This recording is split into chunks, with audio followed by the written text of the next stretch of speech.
Birmingham City, the second city, home to 1 million people, the home of British Leyland, Cadbury's and Duran Duran. But also he hosts two gigantic football clubs, Birmingham City and Aston Villa. Aston Villa, 7 times First Division champions, 5 times League Cup champions, and twice European champions.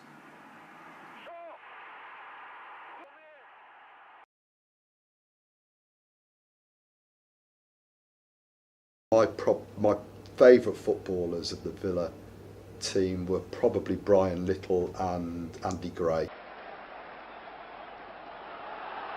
The throw setting Mortimer loose. Gray and Little. And Gray. Here comes Gray with the first goal.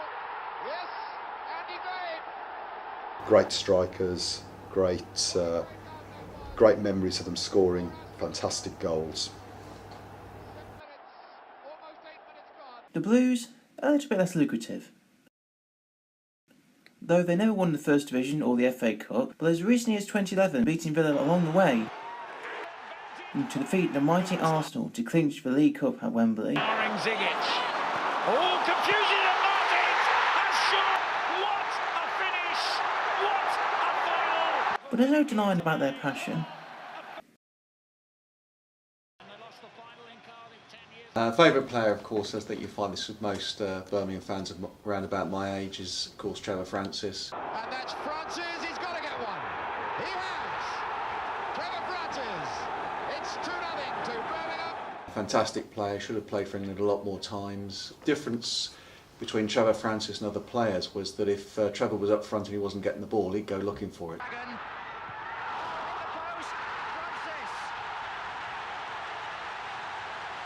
And when he got the ball, he was a very exciting player to watch.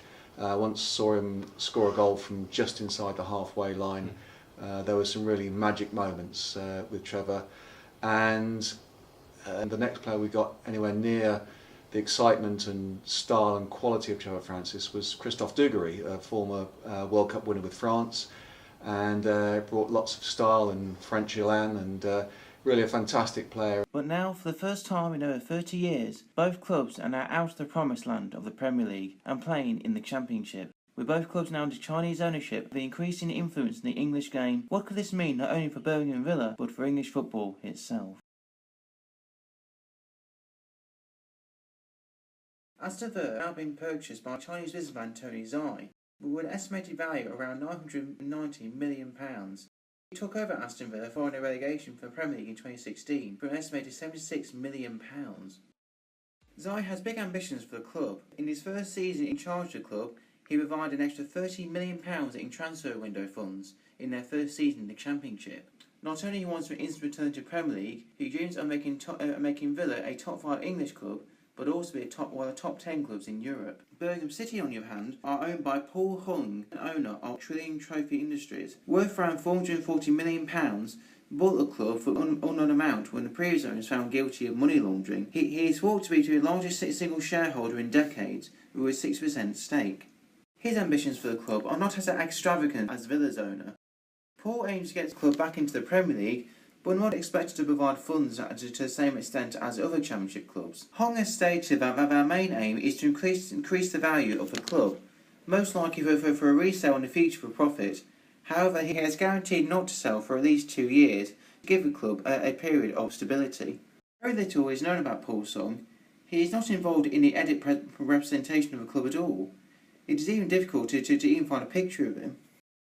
With the season now over, Birmingham City escaping by the skin of their teeth, Aston Villa mid-table mediocrity.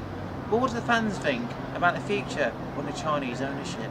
The thing with owners, they may have a lot of money, but it's a question of what you do with it, how intelligently you use that money.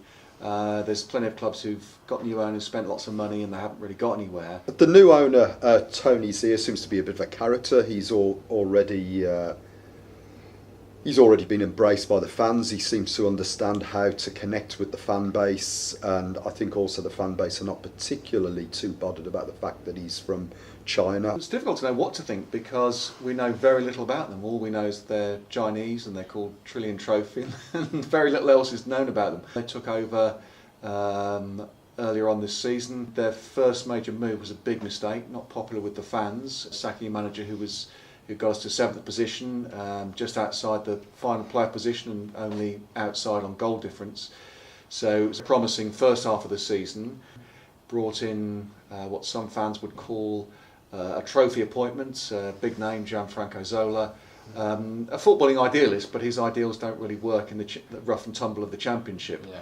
And so we went on a disastrous run of 2 wins in 24 games to the brink of relegation and left us yet again needing to win the final game of the season to stay up. So not good so far, but they acted quickly once Zola resigned. Very smart of them to bring in the experience of Harry Redknapp and his team, Steve Cottrell, another experienced manager, as his assistant. They did a fantastic job in turning things around in 3 games, and it makes a lot of sense to appoint Harry Redknapp for the new season. They've got to look for finance, and it seems that these days the financial resources are on an international basis rather than from a national basis. It may be unfortunate in terms of the game from a national perspective, but I think football teams now are international brands, and they've got to source the financial resources to allow them to expand into those sort of categories. On the face of it, on the evidence of Harry Redknapp so far, I think he can get the best out of the players. He's shown that in just 3 games. It looks very promising. Harry Redknapp, he's been there, he's done it. He's managed top teams, he's had success. But you never know. It's a funny old game, Saint, as somebody once said.